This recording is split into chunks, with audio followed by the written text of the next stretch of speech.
Hey guys, welcome back. Hope you're having a good day. Good day for me. Wrote a few notes down on this video's topic, so I remember what I was going to say because I'm getting older and my memory's starting to go. No, I just sometimes I forget something I wanted to say, and then I post a video and realize, damn. And I don't like to edit, especially after I post. So as you can tell, there's all kinds of mistakes in my videos, and you get it raw, baby. Oh, that was gross. I'm sorry, but you get it the unedited version. I do a little editing from time to time if something's completely, and I catch it before I post it if it's completely outrageous. But I generally don't edit. So anyway, boom, getting it raw, baby. Today I'm gonna do five. I don't know what to call it. Under the radar compliment getters. Fragrances. It's kind of just fragrances that I don't want to say nobody talks about because they have been mentioned a few times, especially by me, but they just don't get the same. Like they're not mentioned in the same vein as stuff like Sauvage and Blue de Chanel and Stronger with You and Angel Share and Aventus and all your big compliment getting fragrances. And these ones have generally done as well, sometimes even a little better for me. Every time I've worn them. Now, some of them I've only worn a few times. Some of them I've worn many times. But yeah, they don't tend to get the attention. And maybe that's just because they work for me. That's another thing. Lists like this, guys, my list, this works for me. You may, not one of them ever worked for me. You're lying. No, I'm not lying. They work for me. They may not work for you. But in general, these have always garnered me positive attention. I can't think of one that's really gotten me any negative feedback. And again, compliments are something too. It's like none of these are like, oh my God, that's so sexy. There's that cologne alone makes me want to jump your bones. No, no. A compliment is hey, that smells nice. So what are you wearing? Like what you're wearing today. You smell good. Stuff like that. You get the odd, that smells really sexy and stuff like that. But for the most part, just, you smell good. Oh, that smells nice. Oh, thank you. So, yeah, let's jump right into it, guys, because it's getting late and I'm tired and I got to work in the morning. I just worked today and did a workout. I'm exhausted.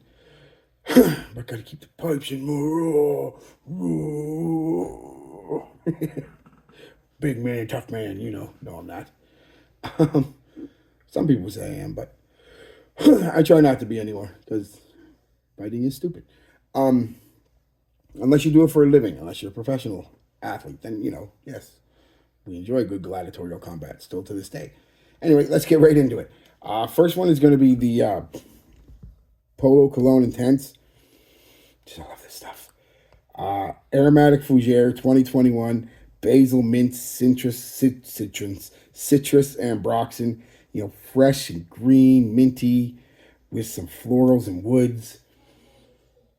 Little touch, ever so slight, of that original classic Polo, but you're not getting an old school 70s fragrance here by any stretch of the word. With a bit of that Polo class. Polo always seems to be able to class any fragrance up. They always have been. I don't think Polo gets mentioned enough nowadays. It's kind of like Calvin Klein, and I know why, because we always think of them in the lower kind of category, but Polo's got some bangers, just like Calvin Klein does, right? And these aren't going to be big reviews or anything. That's pretty much what you're getting for each fragrance here. So let's go right on to the next one. Dior Homme 2020. I know, surprised me too. As I've worn this and time goes on, I've worn it a few times. I wasn't a huge fan of it at first, and I still don't greatly love it. It's good, don't get me wrong, but it's not. I prefer the original Dior Homme, but this has gotten me way more positive attention than that ever did. So it's got to be doing something right. Um, Woody fragrance 2020, Dior Homme 2020, as you'd expect, right? Isoe Super Bomb, very woody, dry, woody fragrance. It's got cedar, vetiver, musk, and citrus. Fresh, woody, dry, spicy, modern, classy fragrance. Like I said, the more I wear it, the more I like it. People have really liked it on me. It just works on me. Even though I'm not the biggest fan, for straight up compliments, this works great on me. Great on me. Next is going to be one that got some hype for a while and then it just kind of disappeared in the community. And I'm not sure why. I'm sure there's a reason, but that's Cool Water Intense. Tropical amber scent, mandarin, coconut, and amber. It's a warm, sweet amber, not overly sweet. Not an over, just a nice sweetness to it, not overly sweet, with a dry, powdery coconut. A very nice fragrance, fresh, but not in the watery way. This is definitely more of a, believe it or not, fall, winter type fragrance because it's very strong. You put on 2 or 3 sprays of this in the summer, especially in the dead heat, you're outside and the sun's blaring, you're going to stink. This is a 2 spray maximum in the wintertime. And yeah, it's just pleasing. It's tropically pleasing, like a tropical drink. I'm going to include 2 for 1 here. That's because they kind of fall into the same category. And that's La Nuit de l'Homme Eau de Parfum. Or sorry, L'Homme Eau de Parfum and La Nuit de l'Homme Eau de Parfum. La Nuit de l'Homme Eau de Parfum, 2019, Oriental Woody, Leather, Tonka, Sandalwood, Lavender, Cardamom, warm, soft, spicy, powdery leather, and wood fragrance. With a touch of booze that's not listed, but it's could be the amber giving it that kind of boozy vibe. This, on the other hand, 2022 woody aromatic, cognac, oak, cedar, lavender, orange, vetiver, a somewhat sweet and bitter orange off the top with a boozy scent, and a nice base of spice and woods. Both of these are very underrated, classy, almost that kind of nouveau rich type scent, a nice night out type scent. Every time I've worn these, especially this, and this I like this better than this, but women really tend to like this one. And it's not super powerful. You're not gonna, but these aren't the type of scents you want to fill up a room with. You want somebody to have to get a little closer to you to smell it. And they're just, like I said, women tend to love these too. And especially this one. Every time you see somebody talk about this one, especially girl reviewers that generally speak high of these, especially this one.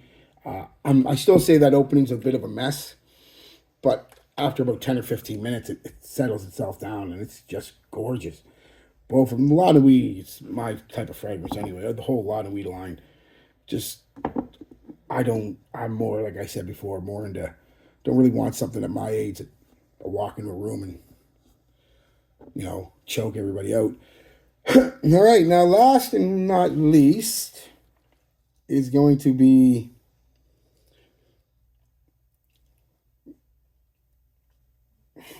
not super old. Came out in 2009, but it's from a very old house. So I think people think it's a lot older than it is. And I think that's why it doesn't get the play it deserves. And that's Jovan Black Musk. Always works for me. Always does. Citrus, violet, lavender, cedar, musk. Soft, watery, not aquatic. The violet is given a kind of a watery kind of vibe. Fresh vibe. Fresh, spicy, citrus, powdery, woody, musk fragrance. Not strong. It's not weak, but it's not strong. But very pleasing, guys. Like I said, just a fresh, kind of spicy, watery, woody, musky scent. Just absolutely gorgeous. And it always works for me. I've never failed to get a compliment wearing that stuff. It doesn't smell old. I know, like I think that's the problem. Is a lot of people think Jovan, oh, it's got to be from the 70s. It's going to smell like beaver ass and moose balls, deer piss. No, not at all. It is, the musk in it is, again, not even an animalic musk. It's more of a light, almost a white musk, not quite. It's a little heavier than that, but very fresh musk. So give it a try. It's cheap. I'm going to give you one honorable mention. Maybe I should go grab it. 1 second. Hold on. And the honorable mention is going to be another cheap one, and is an older one, but it's just for all you OGs in the audience. You know who you are. Poor Lou by Oscar de, or Poor Louis. I've heard it pronounced both ways. Oscar de la Renta. See, where'd I write the notes down? 1980 leather fragrance. Uh, Leather, oak moss, lavender, geranium, rose, cinnamon, anise, caraway, cedar, vetiver. Just a fresh, green, clean, soapy, woody scent on top of a nice, clean leather and musk. Very nice fragrance. And I'm bringing it up in this one because it's always worked. I've worn it a few times now, and every time I do, somebody says, "Oh, that smells nice. That smells nice." It's not gonna wow anybody or anything. It literally smells like a spicy soap. Like it's gorgeous. Like you put on, like you just got out of the shower and got dressed and put on a suede jacket. It's kind of what this smells like. Very nice fragrance, and I love the look of it. It's one of the classier bottles. There's nothing particularly extravagant about the bottle. It's just the shape is perfect. The color with the gold. It's one of the better looking bottles, in my opinion, in perfumes altogether. There's nothing gaudy about it. The atomizer, still okay. Oh my God, yeah. What a great scent. What a great, and a hint of sweetness to it too, that, bit of a honey-like sweetness. So, not a sweet scent. But anyway, for all you OGs, or you want to be OGs, or you young guys who just like old school fougere barbershop leathery clean fragrances, and you haven't tried this one yet, give it a try. I think the ladies will like it, if you know what I mean. Well, I know they do. They like it on me. But then most of the ladies I know are like 35, 40 years old. So they're kind of hardwired too. So, all right, guys. Peace, love, be good to each other, and be good to yourselves.